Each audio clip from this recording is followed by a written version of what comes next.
Hello, today I am going to tell you a very important topic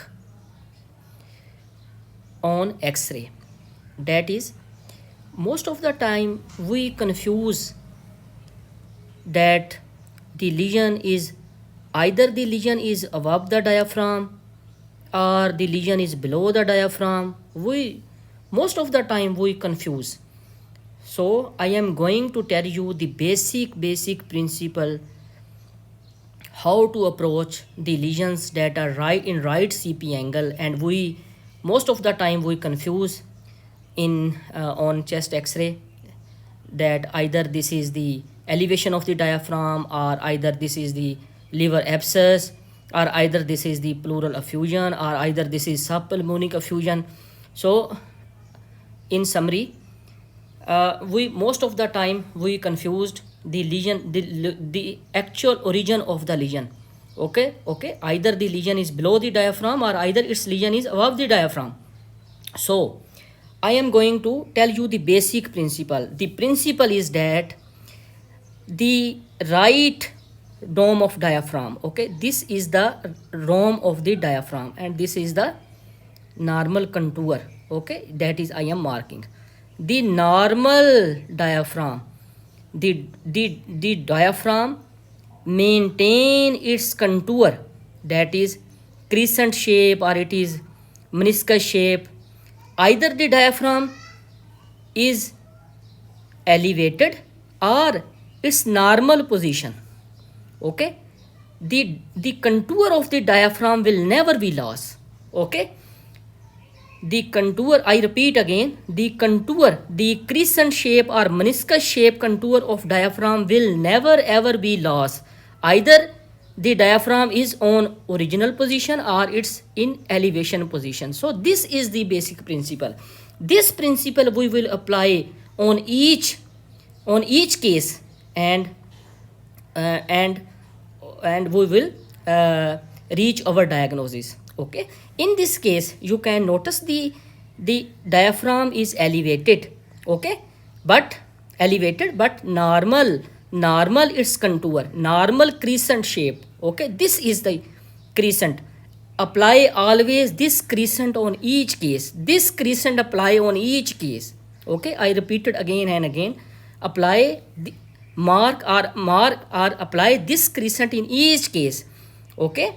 Now see some example, okay, by following this basic principle, okay. Now in this case, this is the example. This is a case of liver abscess, okay.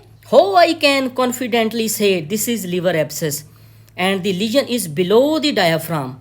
The reason is always apply the basic principle. This is the, you can see that this is the normal shape, normal contour of the diaphragm, and the lesion is below this crescent shape, okay, and making an air fluid level. So I can confidently say the lesion is below the diaphragm and causing its elevation, but the contour of diaphragm remain same, okay.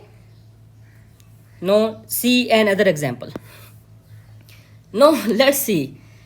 This is a case of the right sided pleural effusion, okay. Now mark the basic principle, apply basic principle. Now you can see that this is the shape, this is the shape, okay. This is not normal crescent shape, this is not normal crescent shape, okay. So this lesion is above the diaphragm because it's not making normal crescent. This is not making normal crescent, okay. This is basically right side pleural effusion. And the second point for this pleural effusion, this you can apply, this you can see this is meniscus, this is meniscus.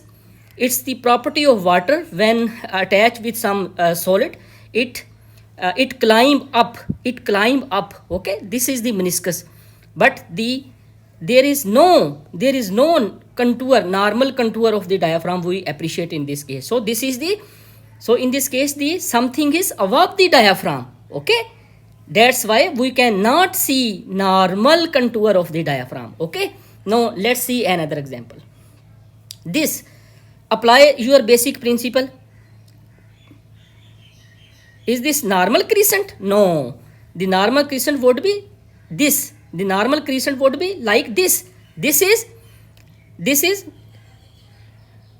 something above the diaphragm, and this is the subpulmonic effusion. And one property of subpulmonic effusion, you can appreciate that a small tilt on lateral aspect of the okay, a small elevation on lateral aspect, okay, and this not making normal meniscus like that, like this, okay. So this also show that this is the something above the diaphragm, okay. And now in this case, you see, this is another example. Mark the normal diaphragm contour. This you can mark. This is the normal contour, okay, right. And you can appreciate this is a mass lesion that is making a thoraco-abdomen sign, okay. So something is above the diaphragm that is making the thoraco-abdominal sign, okay. And you can appreciate the diaphragm is normal, appreciated here, normal meniscus of the diaphragm. So home taking point is that never ever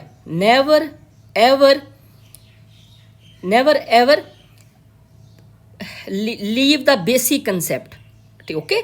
Always apply the basic concept that diaphragm is meniscus shape, okay. If something is below the meniscus and causing the elevation, the lesion will be under the diaphragm, okay. If something is above this meniscus, okay, you can see that this could be a pleural effusion, this could be subpulmonic effusion, this could be a mass lesion, okay. In the, okay, for a lesion above the diaphragm, okay, sometimes there is a gross pleural effusion, okay, and they making the silting with all structure of the diaphragm, and we cannot appreciate the diaphragm, okay.